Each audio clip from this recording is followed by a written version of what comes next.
आपके पास थोड़ा सा समय होगा और मैं फटाफट से आपका इंटरव्यू ले लूँगा। फ़िलहाल कुर्सियाँ बहुत अच्छी प्यारी लगाई हुई हैं, आप बैठना पसंद करेंगे सर? Please just come. तो आज के हमारे खसूसी मेहमान जो हैं इस गुफ्तगू के वो हैं सईद आगा रुहुल्लाह साहब। हम इनसे बातचीत शुरू करेंगे और कई सारे अहम मुद्दों के ऊपर चर्चा भी करेंगे। सर मैंने हालिया ही आपका इंटरव्यू देखा जिसमें आप भी थे, वहीद परे साहब भी थे।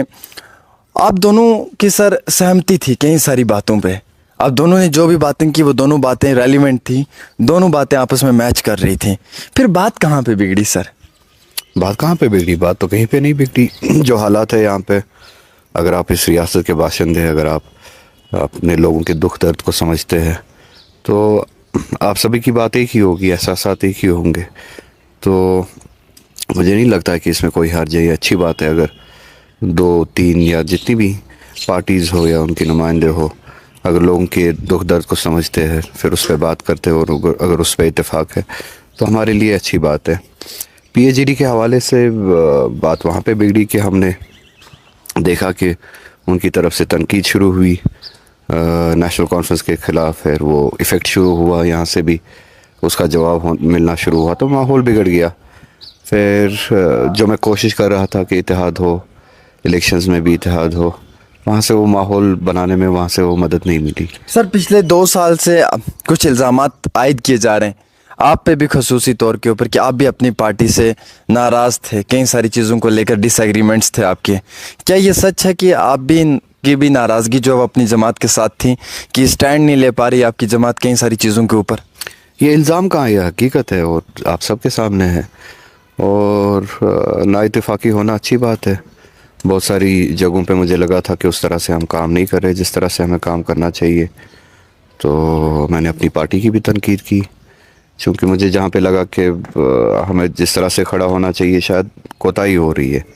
और अगर आप उन इंटरव्यूज़ को देखें तो मैं न सिर्फ नेशनल कॉन्फ्रेंस की तनकीद करता था, मैं अपने हवाले से, अपने हालात के हवाले से पूरे माशरे को ये गुजारिश कर रहा था कि हम वो काम नहीं कर रहे जो हमें करना चाहिए। अब चूंकि नेशनल कॉन्फ्रेंस मेरी अपनी तंजीम है तो मुझे लगता था कि नेशनल कॉन्फ्रेंस की, और है भी उनकी बहुत बड़ी ज़िम्मेदारी है, सबसे बड़ी पॉलिटिकल जमात है यहाँ पे, वो एक तहरीक है, लोगों की अपनी बनाई हुई जमात है, उनकी सबसे बड़ी ज़िम्मेदारी बनती है। तो मैंने तनकीद की शुरुआत घर से की, क्योंकि मैं घर से था। उसका मतलब ये नहीं है कि नेशनल कॉन्फ्रेंस ने ही कुछ गलत किया था और किसी ने गलत नहीं किया था। पीडीपी हो या दूसरी जमातें हो या हम सोशल लेवल पे हम खामोश रहे, हम सोसाइटी खामोश रही। तो तनकीद करने का ये मतलब था कि मैं अपने घर से शुरू कर रहा हूँ, अपने घर से बात बनाने की कोशिश कर रहा हूँ। उसका मतलब ये नहीं है कि आप सिर्फ उसी बात को पकड़े और ये बताए देखिए चूँकि नेशनल कॉन्फ्रेंस पे तनकीद हो रही थी सिर्फ वो गलत कर रही थी, ऐसा नहीं है। हम सब ने कोताही है कि हाँ, नेशनल कॉन्फ्रेंस ने उन तनकीद का एहतराम किया, ये बात भी आपको समझनी चाहिए। रुहुल्लाह साहब बहुत बहुत बहुत प्यारी बातें आप कर रहे हैं इंतहाई। एक जहन में तो मेरे ये भी सवाल आ रहा है कि मैं कल आपका इंतज़ार करता रहा, तकरीबन रात के 11 बजे तक आप नहीं आ पाए, आप लगातार कैंपेनिंग्स में बिजी थे। एक वो समय होता था जब बॉयकॉट पॉलिटिक्स होती थी, एक वो समय होता था कि जब शाम के 5 बजे ही कैंपेनिंग्स बंद हो जाती थी। आज माहौल ये है कि रात के 12 बजे तक जो है वो कैंपेनिंग हो रही है। क्या आप महसूस करते हैं कि सेंट्रल गवर्नमेंट का ये एक बेस्ट स्टेप है कि उन्होंने यहाँ पर हालात को ठीक कर दिया, स्ट्राइक्स ख़त्म हो चुकी हैं, हड़ताल ख़त्म हो चुकी हैं, श्रीनगर चलो, शोपियान चलो, कुलगाम चलो बंद हुआ है, आप कश्मीरी नेता भी जो हैं वो आप खुली सांस ले रहे हैं और रात के 12 बजे तक कैंपेनिंग करना चाहेंगे? क्या इसका क्रेडिट आप सेंट्रल गवर्नमेंट को देना चाहेंगे? कभी कभार ना हम बस से कौम कुछ गलतियाँ करते हैं, उसमें एक वो गलती भी है पीछे छोड़ आगे दौड़। हम माजी को भूल जाते हैं और अभी जो हो रहा है उसको याद रखते हैं कभी कभार। ऐसा पहली बार नहीं हुआ और मैं 22 साल की सियासी ज़िंदगी में बहुत सारी मिसालें आपको दे सकता हूँ जब मैं 12 बजे रात तक भी बाहर था और इसी तरह से लोग सड़कों पे थे, उनके साथ बात कर रहा था, इसी तरह से जोश खरोश से वो उनकी इन्वॉल्वमेंट थी। पहली बार नहीं है। 2014 का मैंने आखिरी इलेक्शन लड़ा है असेंबली, इससे भी ज़्यादा उस वक्त जोश खरोश था। 2008 का इलेक्शन लड़ा है, हर तरफ हर कोई जमात जाती थी, कैंपेनिंग करती थी, रात गए आपने बात की देर तक मैंने इससे पहले भी कैंपेनिंग की है और इससे ज़्यादा जोश खरोश से कैंपेनिंग की है। तो ये पहली बार नहीं है कि जब पॉलिटिकल पार्टी जाके कैंपेनिंग कर रही है यहाँ पे। इससे पहले भी पॉलिटिकल पार्टीज़ ने कैंपेनिंग की है, बीजेपी ने भी यहाँ पे कैंपेनिंग की है 2014 में, 2008 में। तो तब जो रियासत की हुकूमतें थी उन्होंने इसके लिए माहौल इससे पहले भी बनाया था। तो ये कोई पहली बार नहीं हो रहा है। सर एक सवाल तो ये भी बड़ा अहम तरीन है कि जैसे पैलेट्स के ऊपर बातें हो रही हैं, पैलेट्स को लेकर काफ़ी चर्चा हो रहा है कि पैलेट्स लगे हैं, नौजवानों की आंखों की रोशनियाँ चली गई, पीएसएस लगे हुए हैं, कई सारे और भी कानून जो हैं उनके ऊपर बात हो रही है। और ये भी साथ में बात हो रही है अल्ताफ़ बुखारी की तरफ से कि उन नौजवानों को नेशनल कॉन्फ्रेंस ने अंदर करवाया है, उनके इक़्तिदार में पर्चे एफआईआर रजिस्टर्ड हुई हैं, और हमारे दौर में हम लोग जब पावर में आएंगे तो हम उन्हें निकालेंगे और हम लोग जो है वो उन्हें बाकायदा मजबूत करेंगे। तो क्या मानते हैं कि क्या जो ये अपनी पार्टी क्लेम कर रही है कि हम नौजवानों पे से पीएसए हटाएंगे और जेलों में से बाहर निकालेंगे, क्या ये पॉसिबल हो सकता है?